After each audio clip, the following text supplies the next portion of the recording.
जय हिंद दोस्तों। ज्ञान मंच पे आपका स्वागत है। आज हम 10 इम्पोर्टेंट क्वेश्चन के बारे में देखेंगे,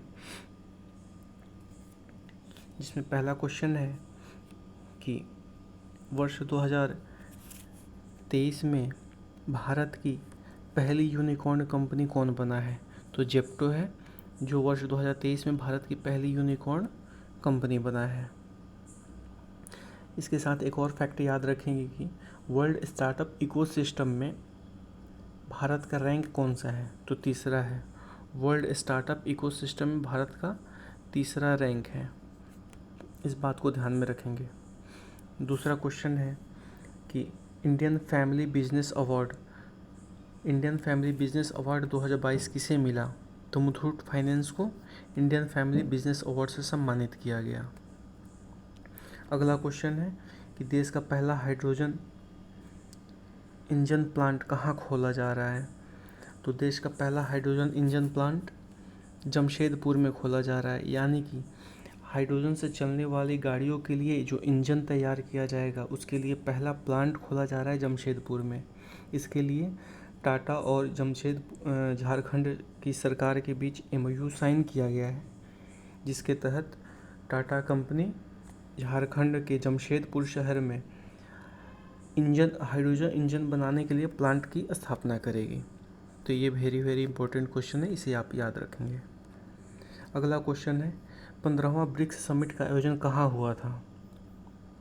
तो जोहान्सबर्ग, दक्षिण अफ्रीका में 15वां ब्रिक्स समिट का आयोजन हुआ था। इसकी स्थापना कब हुई थी। तो वर्ष 2009 में 4 देश मिलकर इसकी स्थापना किए थे। BRIC, ब्राज़ील, रसिया, इंडिया और चाइना ने मिलकर वर्ष 2009 में ब्रिक्स की स्थापना किए थे और पहली बैठक वर्ष 2009 में हुई थी। 2010 में साउथ अफ्रीका जुड़ा, तब जाकर यह ब्रिक्स बना। यानी कि ब्रिक्स की जब BRICS ब्रिक्स पूरे तौर पे 2010 में अपने वर्तमान रूप में आया था। पहली बार ब्रिक्स शब्द का प्रयोग किसने किया था, यह भी एग्ज़ाम में क्वेश्चन बार बार पूछा जाता है। तो उसका आंसर होता है जिम ओ'नील ने। जिम ओ'नील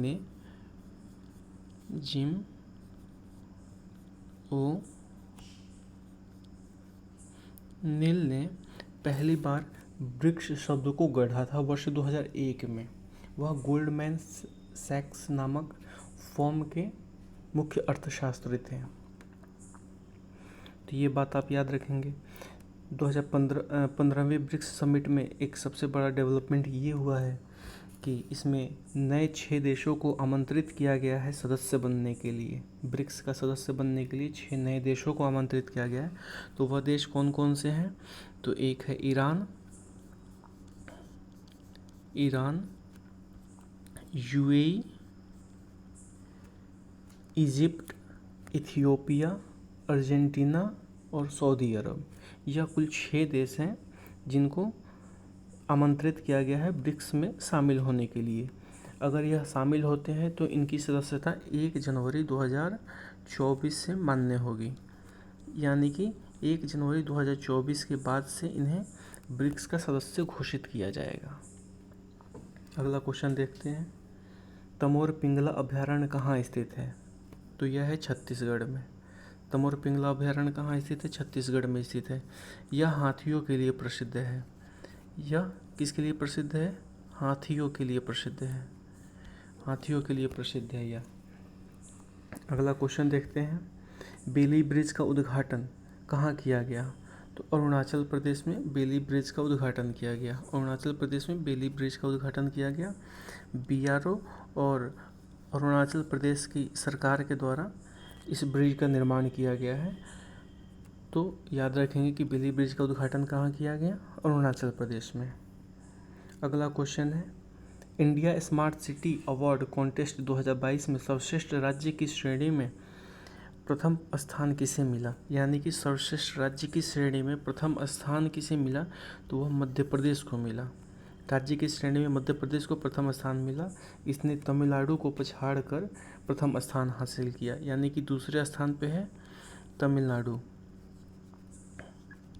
तमिलनाडु दूसरे स्थान पे है और तीसरे स्थान पे राजस्थान और यूपी संयुक्त रूप से तीसरे स्थान पे है, राजस्थान और यूपी।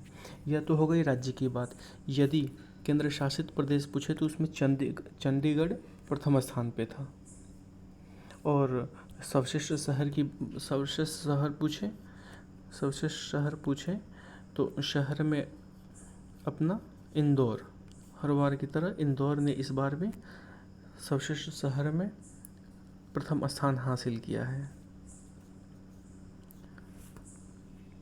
इस बार एक नया पुरस्कार भी दिया गया, जोनल सिटी अवार्ड भी शुरू किया गया था। वर्ष 2022 में एक जोनल सिटी अवार्ड शुरू किया गया था।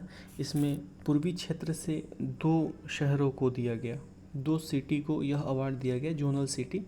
तो पूर्वी क्षेत्र से रांची और भुवनेश्वर को,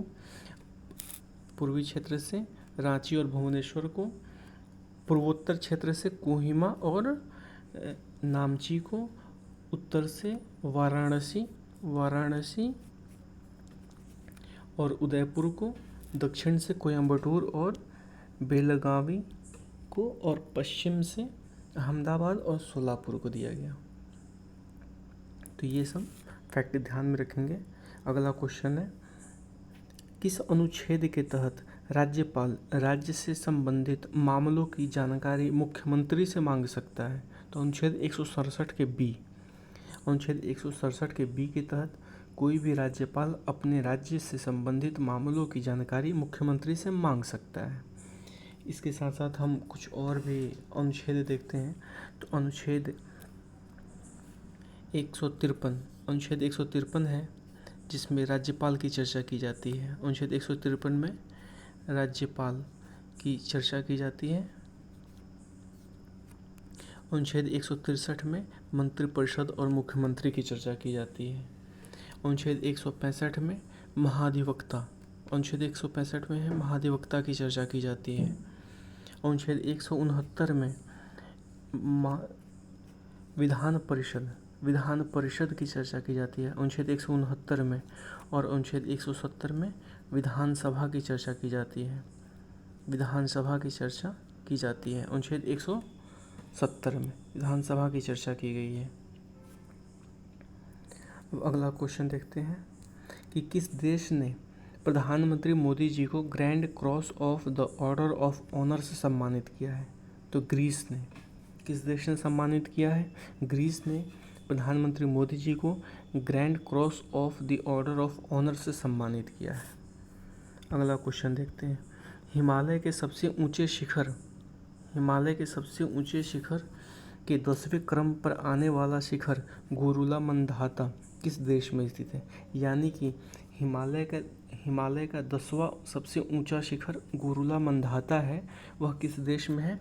तो नेपाल में है। गोरुला मंदाता नेपाल में स्थित है। तो यह 10वां सबसे ऊंचा शिखर है। तो उससे पहले के 9 शिखर कौन कौन से हैं? तो पहले आप जानते हैं माउंट एवरेस्ट है पहला, जो कि नेपाल में है। दूसरे स्थान पे आता है कंचनजंगा, यह भारत में है। तीसरे स्थान पे आता है मकालू, यह नेपाल में है। चौथे स्थान पे आता है धौलागिरी, यह भी नेपाल में है। 5वें स्थान पे आता है नंगा पर्वत, यह भारत में है। 6ठे स्थान पे आता है अन्नपूर्णा, यह नेपाल में है। 7वें स्थान पे आता है नंदा देवी, यह भारत में है। 8वें स्थान पे आता है कामेट, यह भी भारत में है। 9वें स्थान पे आता है नामचा बरवा, यह भी भारत में है। और 10वें स्थान पे आता है गोरुला मंदाता, यह नेपाल में है। यानी कि एक बार फिर रिवाइज करेंगे कि पहले नंबर पे माउंट एवरेस्ट, दूसरे पे कंचनजंगा, तीसरे पे मकालू, चौथे पे धौलागिरी, 5वें पे नंगा पर्वत, 6ठे पे अन्नपूर्णा, 7वें पे नंदा देवी और 8वें पे कामेट, 9वें पे नामचा बरवा और 10वें पे गुरुला मंदाता। ये 10 टोटल शिखर हो गए। हिमालय के 10 शिखर का नाम ये हो गए, ये आप ध्यान में रखेंगे, बार बार यह क्वेश्चन पूछा जाता है। तो आज के लिए बस इतना ही। धन्यवाद। जय हिंद। वीडियो देखने के लिए थैंक यू। यदि आज का सेशन अच्छा लगा हो तो आप लाइक करेंगे, कमेंट में सुझाव देंगे कि क्या और सुधार किया जा सकता है, ताकि उसी के हिसाब से सुधार करके हम लोग फिर आगे पढ़ाई करेंगे। तब तक के लिए आप अपना ख्याल रखेंगे। Bye bye.